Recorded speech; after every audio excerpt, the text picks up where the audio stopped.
Cool. Hey y'all, my name is Cade Kistler and I work for Mobile Baykeeper. If you don't know who Mobile Baykeeper is, we're an environmental nonprofit that's been around for about 25 years, and our goal is to defend the bay from pollution and to revive it. So, when we think about success, we think about our vision, we're thinking about the oysters and seagrasses are restored. We're thinking about that the fish are able to be caught and ate without having to worry about if you're going to get sick.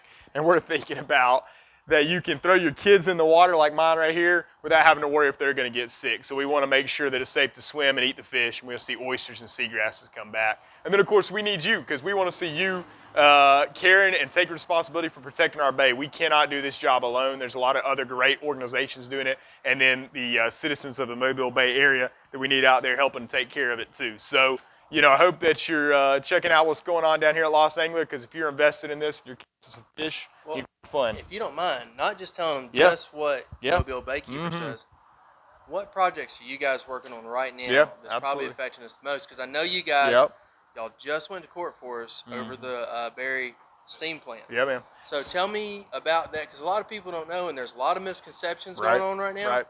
So, why is it important to me? Right. So we just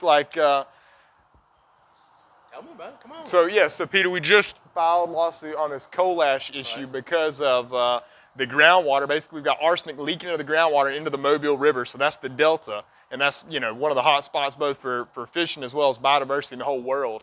But then there's this potential of spill. So we've seen some of these big pits where they've got all this coal ash stored that have spilled into the rivers around them, and it's been devastating. Fish kills, worries about fish consumption for a long, long time, generational kind of effect. So we're worried about that too. So and when we talked about it, we were talking about what that repercussion would be of having that coal ash. We talked about how bad things were, how much it hurt the economy when BP spilled oil. But when we were talking about if we've got arsenic that's coming down, coal and all the other stuff, heavy metals are going to come down.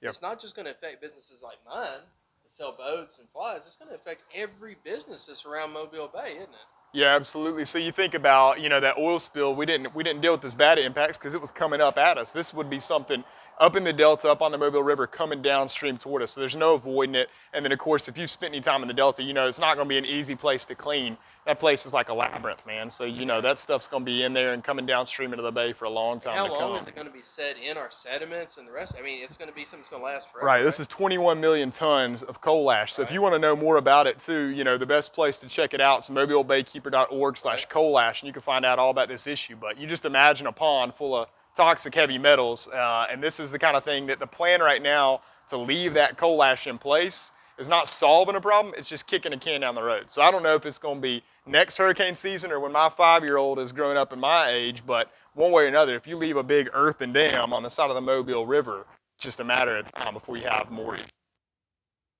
That being said, so Alabama Power Zone, it's a southern company.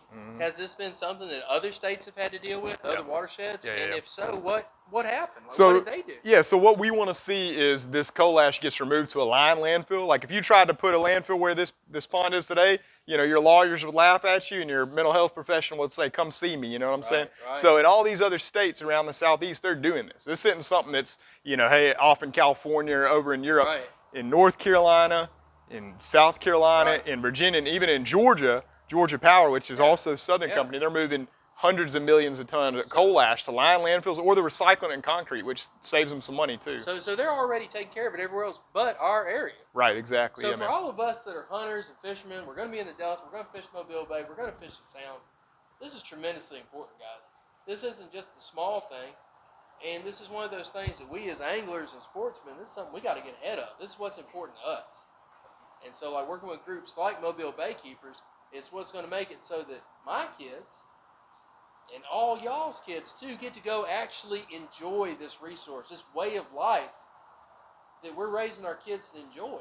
And we've got to take care of it. So what can ordinary anglers, hunters, sportsmen, what can we do to actually do something about it? Yeah, absolutely. So this coal ash issue, we need your support. This is no small feat. We love you to become a member. That's the most sustainable source of funding for Mobile Baykeeper is people that, in all amounts from 20 on up, become a member at whatever amount is right for them to invest and help us do this work. But we can also use volunteers. So if you want to volunteer, we've got different opportunities, and we're planning on expanding what we're doing as time goes on. And you can be a volunteer and help me out like Sage here does.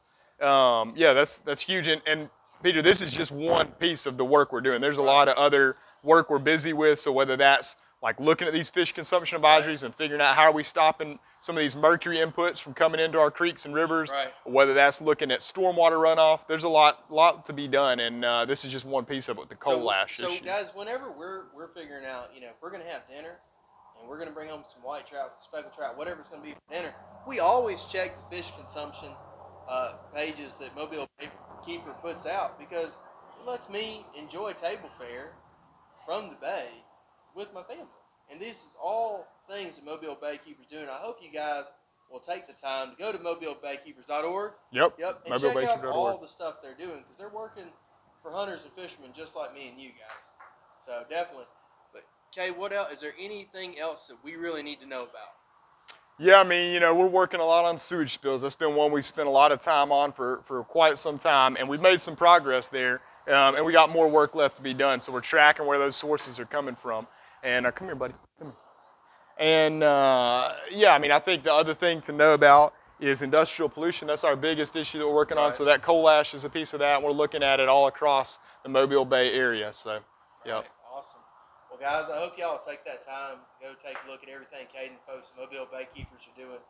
And, when we do, do these kinds of events and things here at the store, we want to kind of raise that awareness of what's going on, so that small people can enjoy the same things we grew up doing, guys.